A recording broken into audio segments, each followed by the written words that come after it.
আসসালামু আলাইকুম প্রিয় শিক্ষার্থীবৃন্দ, কেমন আছো তোমরা সবাই? আশা করি আল্লাহ তাআলার অশেষ রহমতে সকলেই ভালো আছো। সকলেই বলি আলহামদুলিল্লাহ। শিক্ষার্থীরা, ফিরে এলাম সহজ পড়াতে। আজকে আমরা আলোচনা করব চতুর্থ শ্রেণীর সাধারণ বিজ্ঞান বইয়ের প্রথম অধ্যায়ের নবম পৃষ্ঠা সম্পর্কে। লক্ষ্য করি, নবম পৃষ্ঠার শুরুতে আমরা দেখতে পাচ্ছি সারসংক্ষেপ। অর্থাৎ পূর্বের ক্লাসগুলোতে আমরা যা আলোচনা করেছিলাম তার সারসংক্ষেপ আজকে আমরা আলোচনা করার চেষ্টা করব। পরিবেশ পরিবর্তনের কারণসমূহ। প্রাকৃতিক দুর্যোগ এবং মানুষের নানা কর্মকাণ্ডের কারণে পরিবেশের স্বাভাবিক অবস্থার পরিবর্তন হয়। প্রাকৃতিক দুর্যোগ যেমন খরা, বন্যা, ঝড়, ভূমিকম্পের কারণে পরিবেশের পরিবর্তন ঘটে। মানুষ তার প্রয়োজনীয় জ্বালানি এবং গৃহ নির্মাণ সামগ্রীর জন্য অনবরত গাছ কেটে চলছে। এছাড়াও বিল, হিল, হাওর ভরাট করে ও হাওরে অপরিকল্পিত রাস্তা, বাঁধ নির্মাণ, আবার শস্য উৎপাদন, খামার তৈরি এবং বাড়িঘর, রাস্তাঘাট ও কলকারখানা তৈরিতে গাছপালা কেটে বনভূমি নষ্ট করছে। বিভিন্ন ধরনের প্রাকৃতিক সম্পদ আহরণ করতেও মানুষ পরিবেশের পরিবর্তন করছে। আমাদের চারপাশে যা কিছু রয়েছে তাই নিয়েই আমাদের পরিবেশ। এই পরিবেশ আমরা কিন্তু পরিবর্তন হতে দেখছি। এই পরিবর্তন একদিনে হয় না, পরিবর্তন দিনে দিনে হয়। আর কোনো জিনিস এমনি এমনি পরিবর্তন হয় না, অবশ্যই তার পরিবর্তন হওয়ার জন্য কোনো না কোনো কারণ দায়ী থাকে। ঠিক তেমনি পরিবেশের পরিবর্তনেরও কিছু কারণ রয়েছে। তাই আমরা আজকে পরিবেশ পরিবর্তনের কারণসমূহ নিয়ে আলোচনা করছিলাম, এবং এখানে দেখতে পাচ্ছি যে পরিবেশ পরিবর্তনের কারণের জন্য মূলত দুইটি দায়ী। একটি হচ্ছে মানুষ, আরেকটি হচ্ছে প্রকৃতি নিজেই। মানুষ কিভাবে? লক্ষ্য করো, মানুষ তার প্রয়োজনে বন জঙ্গল কেটে নিজেদের থাকার জায়গা অথবা চাষবাস করার জায়গা বের করছে। এছাড়াও মানুষ নিজের গৃহ নির্মাণ সামগ্রীর জন্য এবং তাদের প্রয়োজনীয় জ্বালানির জন্য বনের গাছ কেটে ধ্বংস করছে। অনেক অসাধু ব্যবসায়ী আবার এই গাছ কেটে বাণিজ্যিকভাবে তারা অবৈধভাবে চোরাকারবারির কাজ করছে।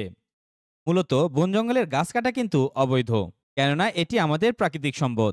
আমরা যদি এই বনাঞ্চল ধ্বংস করি তাহলে কিন্তু আমরা প্রকৃতির ধ্বংসেরও কারণ হব, এবং প্রকৃতি কিন্তু কখনোই নিজে একা ধ্বংস হবে না, আমাদেরকে সহ ধ্বংস করবে। যেমন অতিরিক্ত গাছ কেটে বনাঞ্চল ধ্বংস করার কারণে বিভিন্ন ধরনের খরা, বন্যা, ঝড়, ভূমিকম্প সহ অনেক প্রাকৃতিক দুর্যোগ সংঘটিত হয়ে থাকে। বিশেষ করে এই প্রাকৃতিক দুর্যোগগুলো অসময়ে হয়ে থাকে, কেননা পরিবেশ নষ্ট হওয়ার ফলে এগুলোর আর কোনো পূর্ব থেকে নির্ধারিত সময় থাকে না। আবার মানুষ তার প্রয়োজনে বিভিন্ন ধরনের কলকারখানা স্থাপন করার ফলে কলকারখানার কালো ধোঁয়া এবং সেখান থেকে উৎপাদিত বিভিন্ন ধরনের বর্জ্য পদার্থ নদীর পানিতে বা জলাশয়ে মিশে জলাশয়কেও ধ্বংস করছে। আবার যাতায়াতের সুবিধার জন্য জঙ্গল কেটে সেখানে রাস্তা তৈরি করছে। অনেক সময় মানুষ প্রকৃতি থেকে প্রাকৃতিক সম্পদ আহরণ করতে গিয়েও পরিবেশের ক্ষতি করে থাকে। মূলত আমরা যেই তামা, সোনা, লোহা ইত্যাদি দেখতে পাই, আবার কয়লা সহ বিভিন্ন ধরনের খনিজ পদার্থ মূলত প্রকৃতিতেই থাকে। মানুষ সেগুলো আহরণ করতে গিয়ে পরিবেশের কিন্তু এখানে ক্ষতি করে ফেলছে। আমরা যদি এখন পাশের চিত্রগুলো লক্ষ্য করি তাহলে দেখতে পাচ্ছি এখানে মানুষ বনের গাছ কেটে রাস্তা তৈরি করছে। লক্ষ্য করে দেখো, এখানে রাস্তা তৈরির জন্য পাশের যে গাছগুলো ছিল সেগুলো কাটা হচ্ছে এবং মাঝখান দিয়ে রাস্তা তৈরি করা হয়েছে। এতে করে কিন্তু বনের নিজস্বতা হারিয়ে যাচ্ছে, বনের বিভিন্ন ধরনের প্রাণীর চলাচলেও অসুবিধা হচ্ছে। এরপর আমরা নিচে আরো দুইটি চিত্র দেখতে পাচ্ছি। লক্ষ্য করে দেখো, জ্বালানির কাঠ এবং ঘরের আসবাবপত্র তৈরির জন্য বনাঞ্চল থেকে গাছ কাটা হচ্ছে। এগুলো কিন্তু মানুষ তার নিজের প্রয়োজনেই কেটে নিচ্ছে এবং পরিবেশকে পরিবর্তন করার চেষ্টা করছে। আবার অনেক সময় প্রকৃতি নিজেই নিজের পরিবর্তন ঘটে। যেমন এখানে আমরা দেখতে পাচ্ছি ঝড় পরিবেশের পরিবর্তন করে, অর্থাৎ বিভিন্ন ধরনের ঘূর্ণিঝড় বাড়িঘর ভেঙে অথবা বিভিন্ন ধরনের গাছ ভেঙে নিজেই নিজের পরিবেশের ক্ষতি করছে। এখানে দেখা যাচ্ছে বাড়িঘর ভেঙে একটি গরু মারা গেছে। এভাবেও ভূমিকম্প সহ বিভিন্ন ধরনের প্রাকৃতিক দুর্যোগও কিন্তু পরিবেশের পরিবর্তন করে। তোমার পাঠ্য বইয়ের প্রতিটি পৃষ্ঠার সহজ সমাধান পেতে আজই ডাউনলোড করো সহজ পড়া অ্যাপসটি। সহজ হোক তোমার পড়ালেখা। এরপর আমরা দেখতে পাচ্ছি পরিবেশ পরিবর্তনের প্রভাব। পরিবেশের নানাবিধ পরিবর্তনের ফলে বিভিন্ন পরিবর্তন দেখা যায়। সার্বিকভাবে এই সকল পরিবর্তনের ফলে জলবায়ুর পরিবর্তন ঘটে। এই পরিবর্তনের অন্যতম উদাহরণ তাপমাত্রা বৃদ্ধি।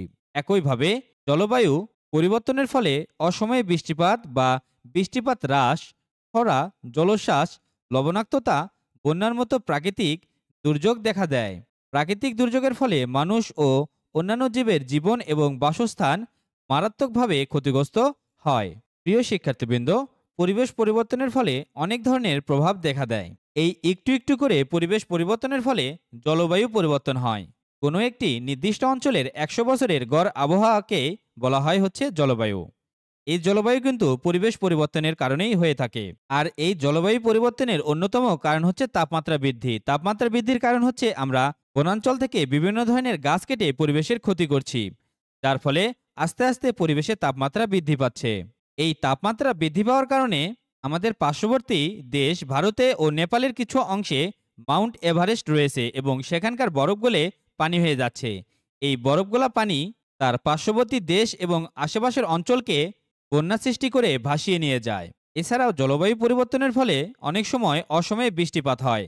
আবার যখন বৃষ্টি হওয়ার কথা অর্থাৎ বর্ষাকালে বৃষ্টি হ্রাস পায়। এরপর সমুদ্রে জলোচ্ছ্বাস দেখা দেয়। আবার এই জলোচ্ছ্বাস দেখা দেওয়ার ফলে সমুদ্রের লবণাক্ত পানি আশেপাশের জলাশয়ের সঙ্গে মিশে সেই জলাশয়ের পানিকে লবণাক্ত করে দেয়।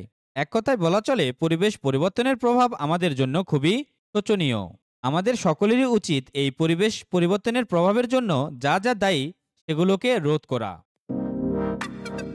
তোমার পাঠ্য বইয়ের প্রতিটি পৃষ্ঠার সহজ সমাধান পেতে আজই ডাউনলোড করো সহজ পড়া অ্যাপসটি। সহজ হোক তোমার পড়ালেখা। এখানে আমরা দুটি চিত্র দেখতে পাচ্ছি। প্রথমটিতে রয়েছে বন্যা।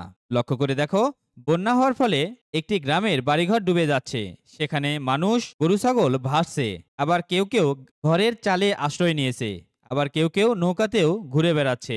এই সময় কিন্তু গ্রামের মানুষের খাওয়া দাওয়া থেকে শুরু করে খাবার পানি সহ সকল কিছুর সংকট দেখা দেয়। বন্যাতে যেমন অতিরিক্ত পানি থাকার কারণে দুঃখ হয়, তেমনি খরার সময় পানি না থাকার কারণেও দুঃখ হয়। খরার সময় পানি না থাকার কারণে মাটি শুষ্ক হয়ে যায়, মাটি ফেটে যায়, সেখানে কোনো আবাদ বসত হয় না, যার কারণে প্রকৃতি ধ্বংস হয়। প্রিয় শিক্ষার্থীবৃন্দ, আসলে বেশি কোনো কিছুই ভালো নয়। যেমন বন্যাতে অতিরিক্ত পানি ভালো নয়, তেমনি খরাতে পানি না থাকা ভালো নয়। এই জন্য সবকিছুর ভারসাম্য থাকা প্রয়োজন এবং এই ভারসাম্য বজায় রাখার জন্য আমাদেরকে এই পরিবেশ পরিবর্তনের কারণগুলো রোধ করতে হবে। আমরা সকলেই চেষ্টা করব একটি সুষ্ঠু পরিবেশে বসবাস করার। তাহলে আজকে এ পর্যন্তই। আমাদের ভিডিও তোমাদের কেমন লাগে লাইক ও কমেন্ট করে জানাতে ভুলবে না। দেখা হবে পরবর্তী ক্লাসে।